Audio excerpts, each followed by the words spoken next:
Halo, Assalamualaikum warahmatullahi wabarakatuh. Perkenalkan, nama saya Azra Putri Arianto, NIM 2289200001, Pendidikan Seni Pertunjukan, mata kuliah Pendidikan Kewarganegaraan. Dalam video kali ini, saya akan sedikit membahas tentang hak asasi manusia. Sebelum kita membahas hak asasi manusia, atau yang sering kita kenal dengan HAM, alangkah lebih baiknya kita mengetahui apa itu mata kuliah Pendidikan Kewarganegaraan. Dan untuk apa sih kita mempelajari mata kuliah tersebut?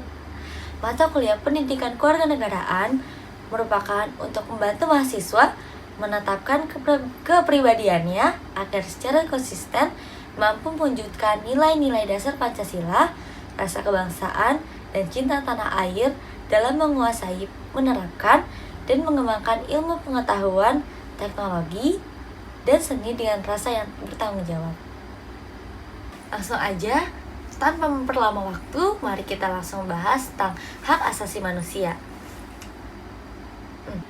HAM merupakan kepanjangan dari hak asasi manusia. Setiap manusia memiliki hak asasi manusia tersebut yang tidak dapat dicabut, kekal, dan berhak untuk siapapun, maka bersifat universal.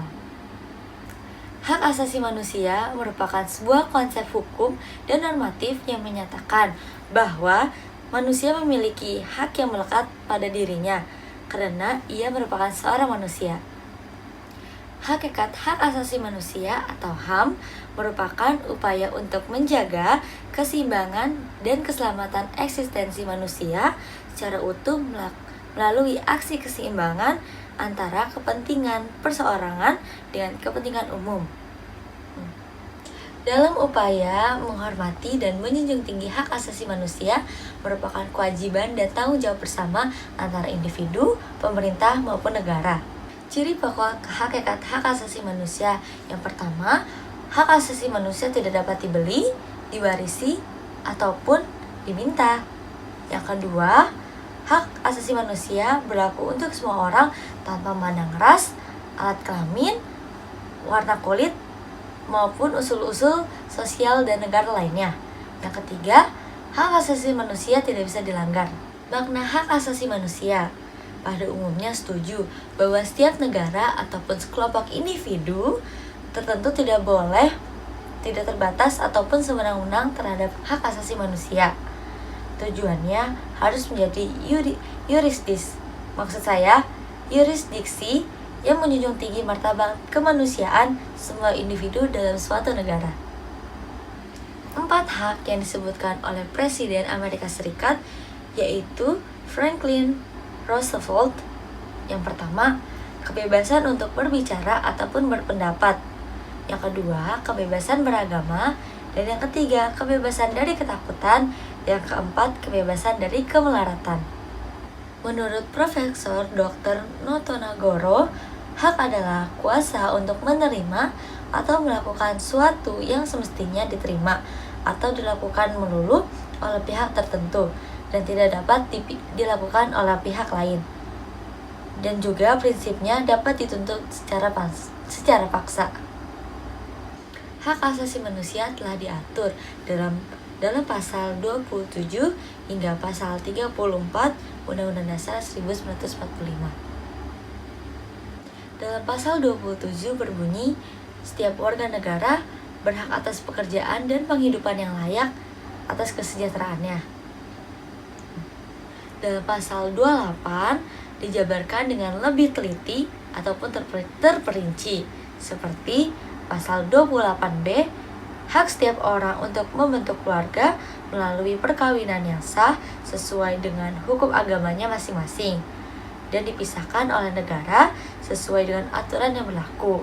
Pasal 28B terdiri dari 2 ayat, di mana ayat pertama berisi tentang setiap keberhasilan hidup. Dan itu aja mula jenis dan macam HAM. Yang pertama, hak asasi pribadi. Yang kedua, hak asasi politik. Yang ketiga, hak asasi hukum. Yang keempat, hak asasi ekonomi. Yang kelima, hak asasi peradilan. Dan yang terakhir, hak asasi sosial dan budaya. Selanjutnya, jenis-jenis hak asasi manusia. Terdapat berbagai macam hak yang terkandung dalam instrumen-instrumen internasional seperti hak kesetaraan dan non-diskriminasi, hak untuk hidup, hak atas peradilan yang jujur, dan lain-lainnya. Pemikiran hak asasi manusia di Indonesia dan di dunia. Pemikiran hak asasi manusia di Indonesia. Dalam hak asasi manusia di Indonesia sudah terrefleksi dengan nyata dalam kultur masyarakat Indonesianya sendiri. Nah, teman-teman, perkembangan hak asasi manusia di Indonesia yaitu dalam periode 1945 hingga 1950. Periode 1950 hingga 1959. Kemudian periode 1959 hingga 1966. Periode 1966 hingga 1999 dan periode pasca Orde Baru.